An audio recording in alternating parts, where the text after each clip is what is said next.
அந்த சத்தத்தை போய் கேட்டா பெண்மான்கள் ஈடும். அந்த சத்தம் பிசாசுகளை துரத்தும். அந்த சத்தம் மாத்திரம் தான் கேன்சரை சுகப்படுத்தும். அந்த சத்தம் மாத்திரம் தான் உயிர்த்தெழுதலை கொண்டு வரும். அந்த சத்தம் மாத்திரம் தான் மரித்தோரை உயிரிழை கொண்டு வரும். அந்த சத்திரம் மாத்திரம் தான் எக்காலம் ஊதும். அந்த சத்திரம் தான் இஸ்ரவேல் ஜனங்களை வெளியே கொண்டு வரும். அந்த சத்திரம் மாத்திரம் மனவாட்டியை ராப்சர்ல கொண்டு போகும். அந்த சத்தம் மாத்திரம் தான் மனவாட்டி ஆயத்தப்படுத்தும். ஏன்னா அது இயேசு கிறிஸ்து. அந்த சத்தம் அல்ல, அது இயேசு கிறிஸ்துவே. புரியுதா? அதனால்தான் தேவன் சொன்னாரு அதை ரெக்கார்ட் பண்ணு. ஏன்? அந்த சத்தம் அது நான் என்றார்.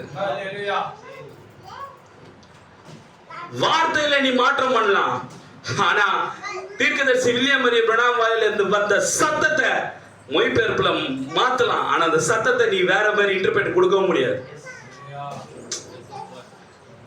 இங்கிலீஷ்ல மொழிபெயர்ப்பு கூட தப்பாகலாம்பா, தமிழ்ல மொழிபெயர்ப்பு தப்பாகலாம். தேசம் புரிஞ்சுக்கோ. ஆனா தீர்க்கதரிசி வாயில